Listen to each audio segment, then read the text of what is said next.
Lihat pemuda tadi, dia tidak tahu kalau ia wali Allah. Saya tidak bisa berbuat apa-apa, saya nggak bisa melakukan apa-apa. Ini semuanya adalah Allah yang berkehendak. Jadi wali-wali Allah itu yang bersangkutan tidak tahu bahwa yang bersangkutan wali Allah.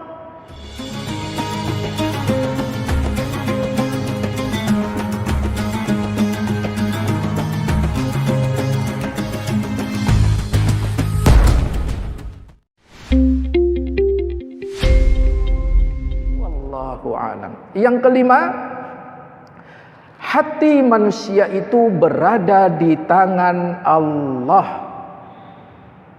Lihat seorang pemuda tadi, lihat, padahal ia dibesarkan dan dididik dan dipersiapkan menjadi tukang sihir. Masya Allah. Tetapi qadarullahnya, ketetapan Allahnya berbeda. Di tengah perjalanan Allah pertemukan dengan seorang pendeta. Akhirnya belajar dua. Yang satu belajar ilmu yang hak, yang satu belajar ilmu yang batil. Dalam keadaan keraguan tadi, Allah mengujinya dengan binatang tadi. Sehingga dengan cara itulah Allah memberikan hidayah kepada pemuda tadi. Karena apa? Hidayah itu milik Allah tabaraka wa ta'ala. Quran surat Al-Qasas surat ke-28 ayat ke-56. Innaka la tahdi man ahbabta walakinnallaha yahdi man yasha wa huwa a'lamu bil muhtadin. Sesungguhnya engkau Muhammad tidak akan dapat memberikan hidayah petunjuk kepada orang-orang yang kamu kasihi, tetapi Allah lah pemberi yang memberikan hidayah kepada orang yang dikehendaki, dan Allah lebih mengetahui orang-orang yang mau menerima petunjuk. Lihat pemuda tadi, Masya Allah. Kemudian yang keenam, tidak boleh terperdaya dengan karomah atau keutamaan, keistimewaan para wali-wali yang ada pada kebanyakan orang. Tetapi apa? Lihat pemuda tadi, dia tidak tahu kalau ia wali Allah. Ya, sekali lagi, dia tidak tahu bahwa dia wali Allah. Sehingga pemuda tadi ketika ditanyakan, siapa yang menyembuhkanmu ini tadi? Apakah kamu sudah bisa ini? Apa jawaban? Saya tidak bisa berbuat apa-apa. Saya nggak bisa melakukan apa-apa. Ini semuanya adalah Allah yang berkehendak. Jadi wali-wali Allah itu yang bersangkutan tidak tahu bahwa yang bersangkutan wali Allah. Lihat pemuda tadi. Sehingga doa-doanya mustajabahnya luar biasa. Dengan perantaraannya ia bisa membuka hidayah satu kondisi yang luar biasa. Masyarakat itu semuanya menjadi perantaraan dari sang pemuda tadi bisa mendapatkan hidayah dari Allah. Kemudian yang ketujuh, boleh menguji kebenaran seseorang ketika dalam keadaan ragu atau hati menjadi berguncang. Contohnya siapa? Pemuda tadi. Pemuda tadi ragu mana yang sahih, mana yang benar, ilmu dari pendeta atau ilmu dari tukang sihir. Maka ia berdoa kepada Allah, Allahumma in kana amrur rahib ahabbu ilaika min amris sahir. Jadi ya Allah, mana yang sahih, mana yang menurut di sisimu mulia, ilmu tukang sihir atau ilmu rahib. Buktinya aku akan lemparkan batu ini. Kalau ia mati berarti yang sahih adalah ilmu rahib. Betul, Masya Allah. Ini juga terjadi pada kisah Nabi siapa? Ibrahim. Bukan ragu kata Nabi Ibrahim, tapi biar lebih tenang lagi. Minta Allah menunjukkan apa yang terjadi.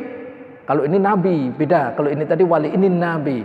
Maka disuruh mengambil 4 burung, disuruh memotong-motong, ditaruh di 4 puncak itu. Kemudian suruh panggil. Masya Allah. Ini Allah abadikan surat 2 ayat 260. Tapi nggak usah dibaca karena bukan pembahasan, karena mengingat waktu ya.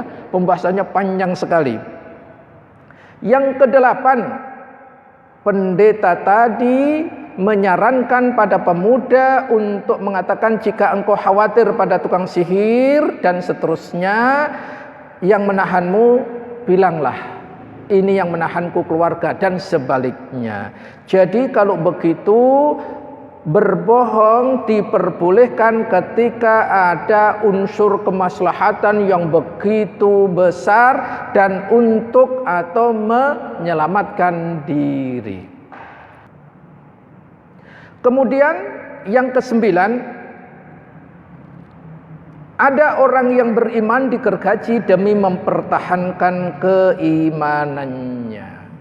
Dan ada orang yang mempertahankan keimanannya sampai ia mengorbankan nyawanya. Kisah ini tadi yang disebut kisah Ashabul Ukhdud. Itu. Yang ke-10,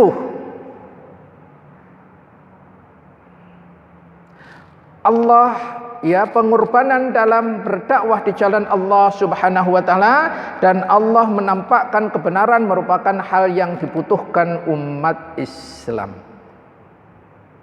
Lihat, semua para nabi dalam berjuang sebetulnya kalah atau menang dalam perjuangannya? Kalah. Karena yang memenangkan itu adalah Allah Rabbul Jalil.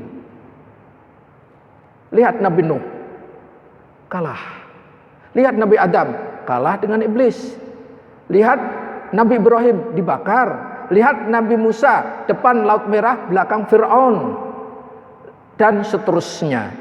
Ternyata ma'asyar muslimin, Allah akan memenangkan orang-orang yang beriman. Lihat Quran surat Al-Munafikun, surat 63 ayat 8, walillahil izzatu walirasulihi walil mu'minin.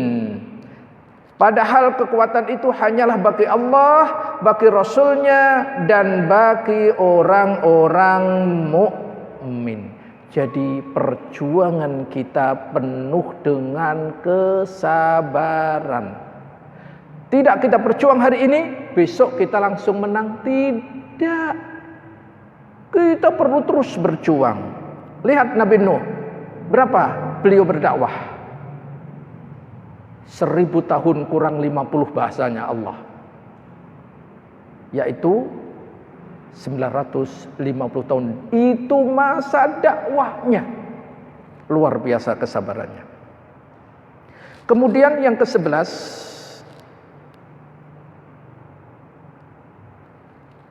bahwa bagi seseorang yang mengorbankan dirinya sendiri jika ada unsur kemaslahatan agama yang lebih besar dari hal-hal kisah ini. Hal ini, lihat sebuah kaidah fikih, jika ada beberapa kemaslahatan bertabrakan, maka maslahat yang lebih besar atau lebih tinggi harus didahulukan.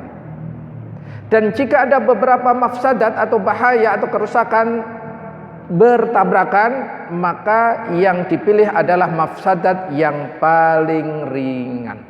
Jadi kalau ada dua hal sama-sama maslahat, yang dipilih yang mana?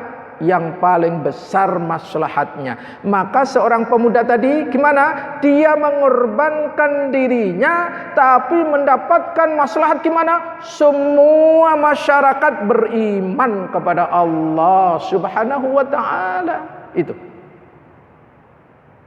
Tetapi ketika ada dua yang mafsadat, yang merusak, ambil yang paling kecil. Itu kaidahnya. Wallahu a'lam. Kemudian berikutnya yang ke-12.